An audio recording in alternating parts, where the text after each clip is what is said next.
Welcome back, everybody. So today it's a special birthday episode. It's my birthday, and today we're reviewing West Bottom's Whiskey Company.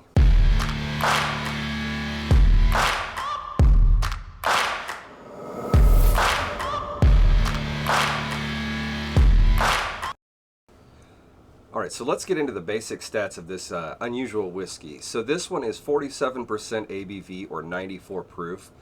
It is a Kansas City style whiskey, which is sort of a newer thing.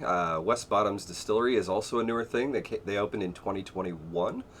That being said, I think they're doing some really cool stuff. So this is their flagship release, and it is a blend of two different whiskeys, their own blend and a sourced high rye bourbon that are blended together, and then about 2% sherry is added to rectify it. And they're totally open and honest about this, which I really appreciate. I love the transparency and the fact that they are doing something a little unusual. Now, for those of you who are wondering, well, why are they rectifying? Why are they adding the sherry and calling it KC style? Well, it goes back to, if you know your history, in the 1800s, there was problems with quality in whiskey. It was a real issue up until around the 1900s. And so what was very common to do was to add a certain amount of additives. Now, you can't just dump a whole bunch of shit in there and call it whiskey. So in a legal sense, you can add up to about 2 to 2.5% of a additive flavor of sorts, and it can still be called a whiskey. Now, it has to be referred to as a flavored, rectified, or a specific type of whiskey. So it can't be called bourbon anymore. But it's still a whiskey, and it's still very interesting. And I love that they're giving that little throwback to, what came before. But so now that we have a little background on the distillery and what they're doing and why, let's just go ahead and dive in and check this out. So a nice rye note right up front. Now, it's not overpowering, but it's the first note I notice. It's this lovely dill and vegetal kind of note. And then you get this sweetness from the sherry, and knowing that it's sherried. Otherwise, it'd be hard to say, but it's definitely like a fruit wine kind of characteristic. Now, those combine to create this little sour note, and I'm not saying it's a bad sour note, but there's just this little semi-sour kind of smell. Sort of like with when you're cooking or making like a salad or something is kind of what it reminds me of on that.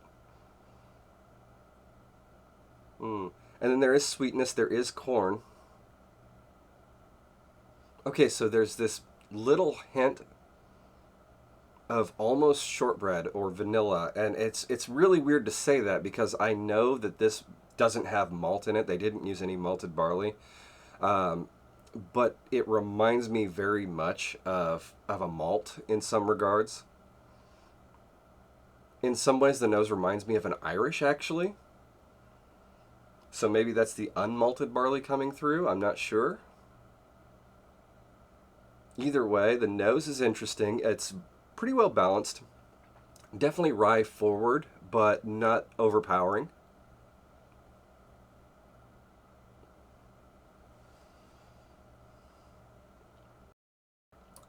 Okay, so on the taste, it's not thin at all. In fact, it's got a nice medium body. It's sweet and crisp. It finishes with just this little bit of dill.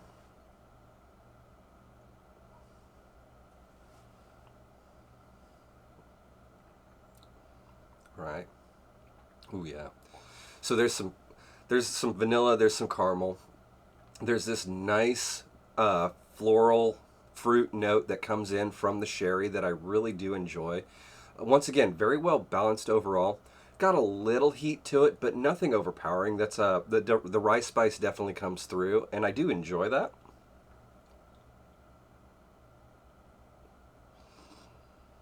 Mm. Ooh, yeah. That's really good. That's really enjoyable.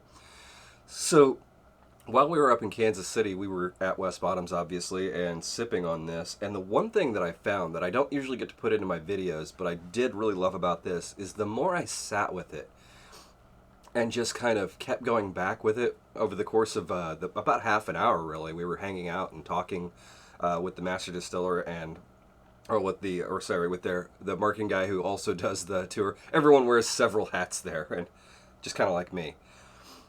But as I was sitting there and enjoying this whiskey, I realized that every time I went back to it over time, I noticed new subtleties, new nuance, and new things that I really did enjoy about it.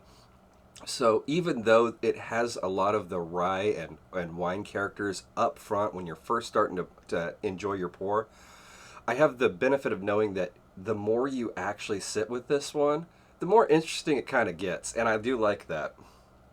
So if you ever find yourself in Kansas City or in the Kansas City area, maybe you've got a couple hour layover, hop a take an Uber, grab a taxi, swing on over to West Bottoms. They're open on weekends, Fridays and Saturdays.